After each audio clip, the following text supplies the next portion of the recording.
వెళ్తున్నారు, మాహిష్మతిపురానికి వెళ్తూ ఉన్నారు.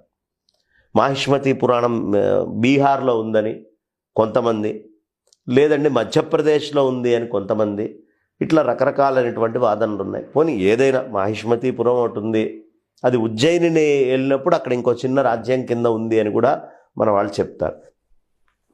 ఈ మాహిష్మతిపురానికి పూర్తిగా అంటే మీరు మాహిష్మతి అనగానే వెంటనే చాలామందికి బాహుబలి కొత్తగా ఏదో పేరు పెట్టారు అని, ఈ పేరు అప్పటి నుంచి ఉంది. శంకరాచార్యులు వారి జీవిత చరిత్రలో మాహిష్మతిపురం గురించిన ఈ ప్రస్తావన ఉంటుంది మండన మిశ్రుడిది. కాబట్టి చక్కగా ఆ మాహిష్మతి నగరానికి వెళ్ళారు. వెళ్ళి ఎవరో మామూలుగా దారిలో వెళ్తున్నటువంటి ఒక అమ్మాయిని ఆపి, పని చేసుకుంటున్నటువంటి అమ్మాయిని ఆపి, మండన మిశ్రుడి గృహం ఎక్కడ అంటే చాలా ఛందోబద్ధమైనటువంటి పూర్ణమైన సంస్కృతంలో ఏమాత్రం వ్యాకరణ దోషం లేకుండా శంకర్లు కూడా విస్తుపోయేట్టుగా ఆమె చెప్పుకుంటూ వచ్చింది.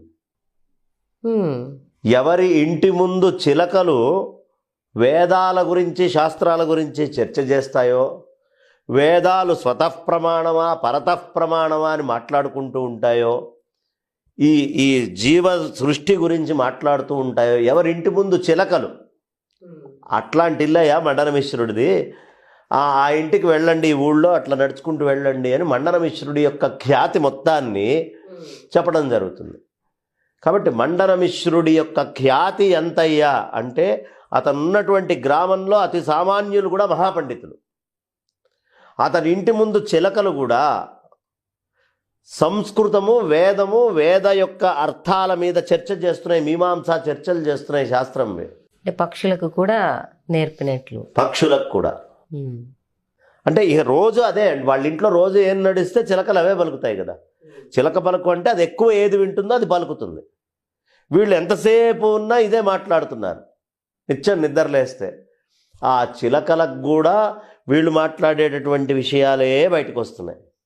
కాబట్టి ఇలా ఇక శంకరాచార్యుల వారు ఆహా మండన మిశ్రుడి ఖ్యాతి అర్థమైంది, గ్రామంలో ఉండేటటువంటి అతను ఉండేటటువంటి ప్రదేశంలో మిగతా వాళ్ళందరూ కూడా ఈ స్థాయిలో ఉన్నారు అంటే ఖచ్చితంగా కలవాలి. ఈ మండన మిశ్రుడు ఎవరు? బ్రహ్మదేవుడి యొక్క అవతారం. మండన మిశ్రుడి భార్య ఉభయ భారతి, సాక్షాత్తు సరస్వతి అమ్మవారి అవతారం. ఇప్పుడు బ్రహ్మ సరస్వతి ఇద్దరు మాహిష్మతిపురంలో వాళ్ళు వచ్చి ఉన్నారు. వాళ్ళింటికి మొట్టమొదటిసారి శంకర్లు వెళ్ళబోతున్నారు. కుమారస్వామిని కలిసేగా వెళ్ళాల్సిందే. గణపతి ప్రార్థన చేసుకున్నారు, కుమారస్వామిని కలిశారు, కుమారస్వామి అనుమతి తీసుకొని బ్రహ్మదేవుడి దగ్గరికి వెళ్తున్నారు. చాలా అద్భుతంగా ఉంది వాతావరణం, ఎవరిని చూసినా మహాపండితుల్లాగా కనిపిస్తున్నారు.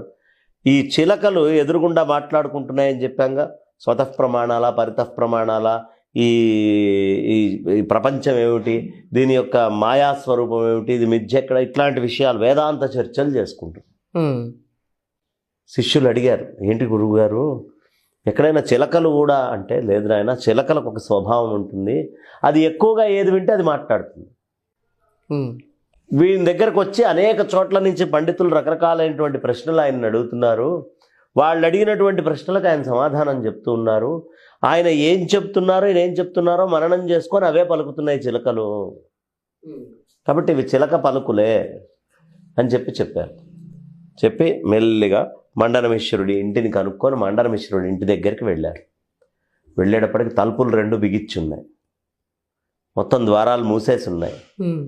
లోపల కార్యక్రమం చేసుకుంటున్నారు. ఏమిటయ్యా అంటే మండన మిశ్రుడి యొక్క తండ్రి గారి ఆబ్దీకం. సో ఆయన ఆబ్దీకం పెట్టుకుంటూ ఉన్నారు. ఆబ్దీకం పెట్టుకునేటువంటి సమయంలో ఎవరు పడితే వాళ్ళు ఇంట్లోకి వస్తారని వాళ్ళు రాకుండా ఉండడం కోసం తలుపులేస్తారు. అడిగితే కాదు అనకూడదు, అలా అని ఇవ్వలేరు, ఇవ్వకూడదు. అలాంటి సమయం అది, అలాంటి సమయం. కాబట్టి కేవలం శ్రద్ధంతా పితృదేవతల మీదే పెట్టుకొని ఉండేటటువంటి సమయం. తలుపులు బిగిచ్చేశారు. శంకరాచార్యుల వారికి తెలిసింది, ఇదే సరైన సమయం అనుకున్నారు. లోపల ఎవరయ్యా భోక్తలు? జైమిని వారు వేదవ్యాసుల వారు భోక్తల కింద కూర్చొని ఉన్నారు. అంటే ఎంత గొప్పవాడు మండన మిశ్రుడు అయి ఉండాలి.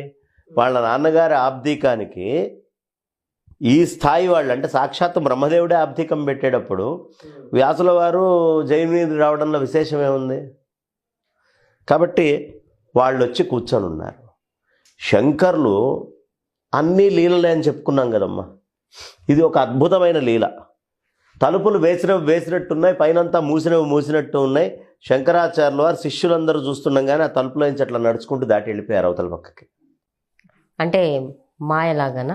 అంతే, శరీరాన్ని ఏది ఆపలేదు, అట్లా వెళ్ళిపోయారు లోపలికి. చూశాడు మండనమిశ్రుడు. ఒక్కసారి ఎక్కడ లేని కోపం వచ్చింది. కుతోముండి అన్నాడు. కుతోముండి అని అంటే ఏ మార్గంలో నుంచి వచ్చావు, ఎక్కడి నుంచి వచ్చావు నువ్వు? నేను అన్ని మూసిపెట్టి కూర్చుంటే శిఖ ఉండదు సన్యాసాశ్రమంలో, యజ్ఞోపవీతం ఉండదు. శిఖ యజ్ఞోపవీతం లేకుండా కర్మభ్రష్టుత్వంలో ఉండేటటువంటి వాళ్ళు ఈ పితృకర్మను ఆచరించేటప్పుడు రాకూడదు అనేటటువంటి మాట. కాబట్టి కుతోముండి అంటే ఓరి బోడీ ఎక్కడి నుంచి వచ్చావురా నువ్వు అన్నాడు. డైరెక్ట్ తిట్టాడు. కోపం వచ్చేసింది, ఆయన ఆపుకోలేకపోయాడు. అయితే కుతోముండి అనేటటువంటి దాంట్లో ఎక్కడి దాకా గొరిగించుకున్నావు అనే మాట కూడా వస్తుంది. అరే బోడోడా ఎక్కడి నుంచి వచ్చావు అని ఒకటైతే, ఎక్కడి దాకా నువ్వు కత్తిరించుకున్నావు.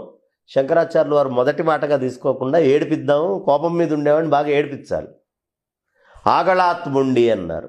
అంటే కంఠం దాకా ముండనం చేసుకున్నా అంటే జ్ఞానేంద్రియాలన్నిటినీ కూడా పరమాత్మలో ఐక్యం చేసి శమంలో ఉన్నానయ్యా, నీకేం భయం అక్కర్లేదు అని వీరర్థం. ఎక్కడి దాకా ముండనం చేసుకున్నావు? విషయలంపటాలన్నిటినీ నేను ముండనం చేసుకున్నా అనేది శంకరుల ఉద్దేశం. ఓరి నువ్వు ఎక్కడి నుంచి వచ్చావని నేను అడుగుతుంటే పంథాస్తే పృచ్ఛతేమయా, నేను అడుగుతుంది నీ మార్గాన్ని అడుగుతున్నాను అన్నాడు. అంటే సరే కిమాహి పంథాహ, మార్గం నీకేం చెప్పిందో చెప్పు అంటాడు. చూడమ్మా, ఫస్ట్ ప్రశ్న ఏమిటి? కుతోముండి, ఆగళాత్ముండి, కంఠం దాకా ముండనం చేసుకున్నా. రెండో ప్రశ్న ఏమిటి? ఓరి నేను అడుగుతోంది ఏంటి, నువ్వు చెప్తోంది ఏంటి? నీ మార్గాన్ని అడుగుతున్నా అన్నాడు. నీ మార్గాన్ని అడుగుతున్నా అన్నాడు, నిన్ను అడుగుతున్నా అనలేదు. ఓ అయితే నీకు మార్గం ఏం చెప్పింది అన్నాడు. చాలా కోపం వచ్చింది. త్వన్ మాతా ముండేత్యాహ, నీ తల్లి ముండని చెప్పిందిరా అన్నాడు. పిచ్చి కోపం వస్తుంది మండనమిశ్రుడికి. నీ తల్లి ముండని చెప్పింది.